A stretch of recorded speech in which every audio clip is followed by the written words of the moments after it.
Peace, health, and longevity. Welcome to another episode on Onamia Holistic Health. My name is Caroline Onamia, and today I'll be talking about the fourth member of the fourfold human being. If you don't know what that is, I really recommend that you go back to the previous episodes on where I've explained what the fourfold human being is. And I've already talked about the three other members, and today I'll be talking about the fourth. We know that we are not just our physical body, but we are actually divine beings. We have a spirit. We live in a physical vessel, which is the physical body. We have a soul, and the fourth member is the mind. This particular member is extremely important. And I'll be talking to you about the mind in this episode, so stay tuned, and this one is going to be an interesting one. In the previous episode, I was talking about the soul, what the soul is, what the soul does, how the soul responds. We have learned that the soul is the seat of our passions, our desires, our emotions. That part of us that drives us to do something, that part of us that loves, the part of us that wants to achieve, the part of us that makes us angry, the part of us that makes us jealous and envious. I've also explained that the soul is like a untamed beast, and it's up to you to tame that beast, because if you don't control it, it will control you. In today's episode, I'll be talking about the mind. Now you have an understanding that we have the physical body, we have the spiritual body, we have the soul, and then we have the mind. Let me ask you a question. When I'm talking to you, who is the one listening? You may say, it's me. I'm listening to your video. Correct. But can you be more specific? What part of you is hearing my voice? Is it my physical body? Is it my ear that is hearing you? Is it my spiritual body that is hearing you? Is it my soul? Is it my mind? Think about this question. And the second question is, what part of you weighs what is good and what is bad or true or false about what I'm saying? I'll be explaining that in this video, and then at the end of the video, I'm sure that you will come to an answer to these two questions. One thing that you have to know about the mind is like a garden. As you can see the mind as this place, this environment with flowers and trees, a beautiful place, the sun is shining. The mind is like a beautiful garden. We know that in order for a garden to look beautiful, it needs to be cultivated. It needs to be taken care of. It needs to be nurtured. It needs to be cared for. If you leave that garden like anyhow, you don't take care of it, you don't give it water, you don't give it proper nourishment, it is going to cause unwanted animals to come. It can grow a lot of weeds, tares, things that shouldn't be there in the garden, because you have left it unnourished. It's the same way with the mind. The mind is that part of you that you need to nourish and take care of. And the only one that has control over that is you. The mind is not your brain. Your brain is a physical organ. It's a physical apparatus that processes your thoughts, but it's not your mind. Your mind doesn't have a specific location, just like how your spirit doesn't have a specific location, but it is within you. Your mind also consists of two parts. It has a conscious or a part that is aware, and it has an unconscious part, a part that is not aware. Did you know that 10% of your reality is controlled by the conscious mind, and 90% is the unconscious mind? I would not say unconscious mind, I would say subconscious, excuse me for that. Subconscious mind. So you have the conscious mind and you have the subconscious mind. The subconscious mind is the part that gets information through images, through sound, touch. And the conscious mind is that part that you get in information through what has been told to you, what you have learned in school. I don't know if you heard of the term subliminal messages. These are like hidden messages that are in broad daylight. But it is not seen by the conscious mind, but the subconscious mind sees it. You see that a lot on TV. You see that a lot in commercials. There are a lot of hidden messages there. But this hidden message is not being picked up by your conscious mind. It's being picked up by your subconscious mind. So you will watch something and you will go to bed and you know that you have not seen it consciously on the television or anywhere, but you start to dream about certain things. Whenever you're dreaming, whenever you're sleeping, is the subconscious mind that is starting to work. It's starting to bring out everything that you have picked up in the environment, even the very things that you thought you didn't see. But your subconscious mind picked that up. Your conscious mind has it. That is in a way how the mind works. Why am I saying this? Anything that you experience, anything that you see, your mind absorbs all of that into your being. And in a way, it is going to determine your reality. If you pick up negative things in the environment, if you pick up negative words from people, if you are in a negative situation, all of these stimuli is being absorbed in your being, and it can have an effect on you. I'll give you a very good example. Between the age of 0 and 7, a child is like a sponge. It picks up every single thing from the environment. If you do this, the child will pick that up and do that as well. They learn by the things they see. If a child has grown up in a very abusive family, if a child has seen his father beat his mother, the child would just look at it, oblivious. If that constantly happens, it gets absorbed into his subconscious mind. The child will grow up, let's say it is a boy. He grows up, he enters into a relationship. This boy has never encountered any fights of whatever sort. He's a very good boy, he has grown up, morals, and then he finds himself in a relationship with a woman that he loves. And then he starts beating her.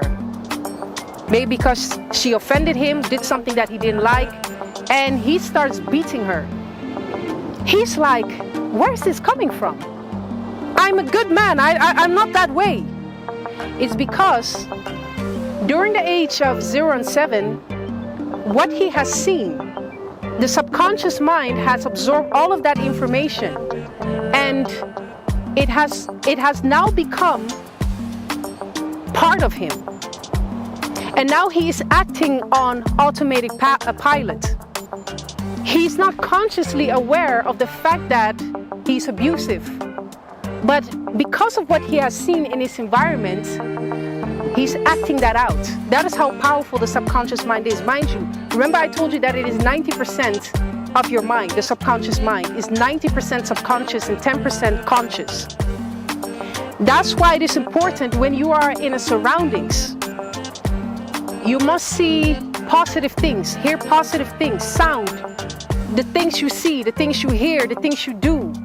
When you do that constantly over time, all of that positive information is going to be absorbed in your subconscious mind, and you're going to behave accordingly. If you program your mind, and it's like a program, if you program your mind with positive things, you may not remember 90% of it, because the conscious mind is only 10% and the subconscious mind is 90%. You're gonna forget. You may remember some, but you will not remember all. But the subconscious mind remembers everything. And a situation will come that it will trigger that very information that you have encountered. I'll give you the same example. The child grew up in an abusive family. He saw his father beat his mother, and now something triggered that information that has been absorbed when he was a child. And he's acting that out. The same way with a positive thing. If you have been in a good family and you have always been encouraged, like, start your own business, and you have started your business, you see your father going to his business and he's making business deals and stuff. As a child, you're seeing all of these things. Like, let's say you're a 7-year-old child and you see these things. You see your father making negotiations, even though he may not understand what daddy is doing, but as he grows up, he will start to emulate what he has seen. This is how powerful the mind is. The mind has a way to make you do what you have been told to do. I'll explain it in this way. Your mind creates your reality. Your mind is that part of you that weighs the good and the bad. If you hear information, it is not you. You say, yes, I am the one hearing it. Your ears pick up the sensory information, which is sound, and it gets processed through your brain and it gets translated into what is being said. But what you're actually hearing, who is hearing you, or that part of you that is hearing you, is your soul. Your soul is the one that is hearing you, or hearing me, basically. When I'm talking to you, it is your soul that is hearing me. What weighs the benefits and the disadvantages, or the truth and the false of what I'm saying, is your mind. Your mind is like the judge. Your mind decides whether to accept information or whether to reject information. It is only you that can determine what goes into your mind and what does not go into your mind. If you don't take care, some people have the ability to hijack your mind and to control your mind. There are people that are very gifted in those areas, and these people are called hypnotists. They can make you come into an altered state, and they can make you not be conscious of the environment, and they can bring in so many suggestions to you. They're speaking to your subconscious mind. They will work with you they will show you like a pendulum swing, and they will bring you under hypnosis. And when you're in that state, anything can be suggested to you. By the time you wake up out of that hypnosis, you don't know what has happened because you were not conscious. That state is also when you are about to sleep.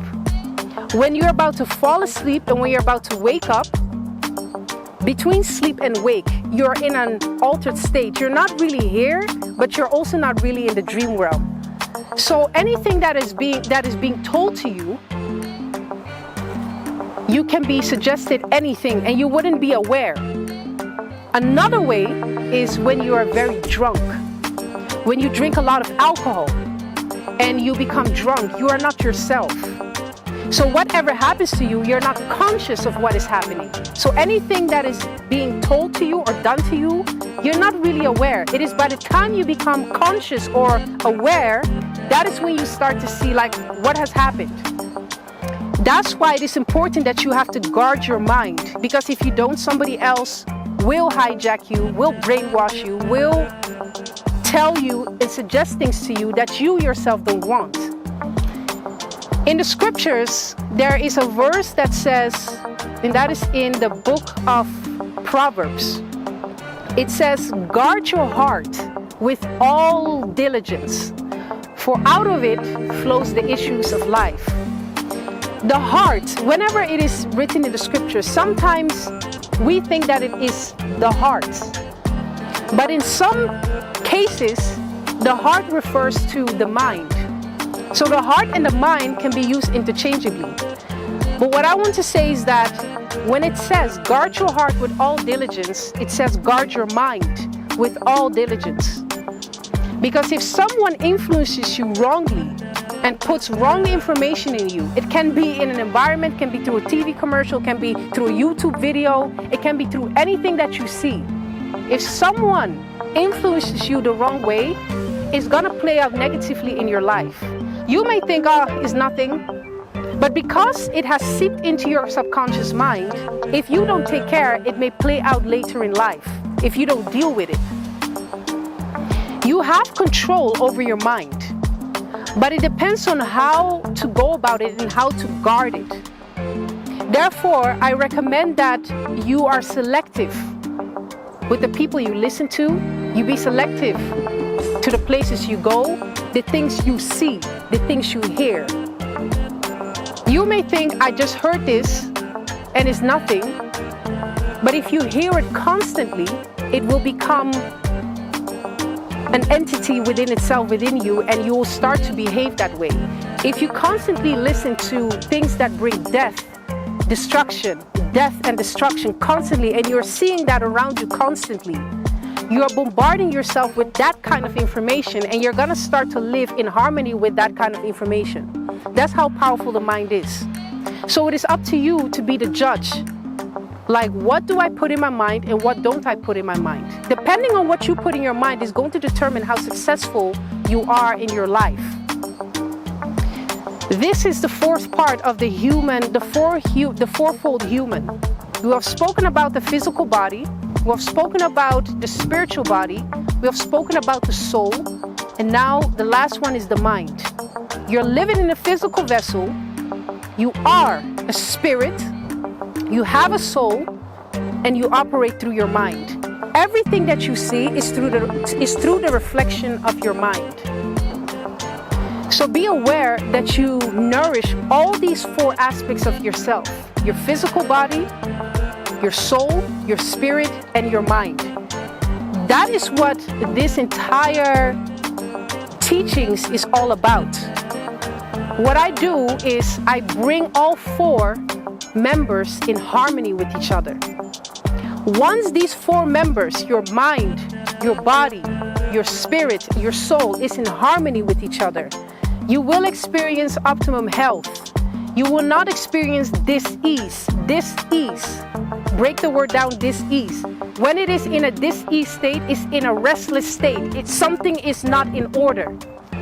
So bringing all these four members in balance will lead to peace in life, peace in your life, peace in your body, peace in your mind, peace in your spirit, peace in your soul. Very important that should be your aim. Your aim shouldn't be to make a lot of money, because even if you do have a lot of money, if you don't nourish the other aspects of yourself, you will still feel restless. It is important that we survive. We have to take care of the physical body. It's good that we strive to make a lot of money, to have a good job. You're nourishing the physical part of you, the materialistic part of you. But there's also another part of you that you need to nourish, which is your spirit. There's another part of you that you need to nourish, which is your soul. And there's another part of you that you need to nourish, which is your mind. So you need to have these different tools on how to do so. Very important that that is the case. So this is it for the mind. In the successive videos, I'll be talking about each member in depth. The physical body consists of our physical health. What do we need to do to keep our physical body healthy? What are the steps that we need to take to keep our physical body healthy? We can talk about exercise, we can talk about good nutrition, we can talk about abstinence from alcohol, drugs, cigarettes. Those are the physical aspects to keep this physical vessel healthy and strong. Then we're going to talk about the soul. We're going to talk about how to keep the soul at peace, how to heal the soul. What are the things that needs to be done to keep the soul healthy? We'll be talking about how to forgive, how to be in a balanced state when you're going through an emotional roller coaster, how to behave in a proper way, and how to tame the beast, which is called the soul, and how to control yourself when you feel that your soul is kind of wants to like act like a roaring lion. We'll also be talking about the spirit. That's who you really are. How to nourish your spirit body. The food of the spirit is righteousness, truth, peace, love. The fruit of the spirit, the food of the spirit is morality, is honor, is value, ethics. How do you nourish your spirit? How do you strengthen your spirit? How do you make your spirit stronger? Then we're going to talk about the mind. We're going to talk about mental health. We're going to talk about depression. We're going to talk about anxiety. We're going to talk about how to calm the mind, how to bring the mind to peace. We're going to talk more about the subconscious mind, the conscious mind. We're going to talk about all these different aspects of the mind. So this is what this entire project is about, bringing all 4 members in harmony, because this is who you are. In order to live peacefully on this earth, you need to bring all these 4 members in harmony. I thank you once again for your attention. I hope that you were able to get something out of this. If you want to know more, reach out to me. Go on my website. It's in the description. It's also down there. You can see it on the screen. You can also go on my social media pages. You can go on my YouTube, Facebook, Instagram, Onamia Holistic Health. Sure that you reach out. You can place a comment. If there's anything that you think that I can improve, let me know. And I wish you a lovely, peaceful day. Take very good care of yourself.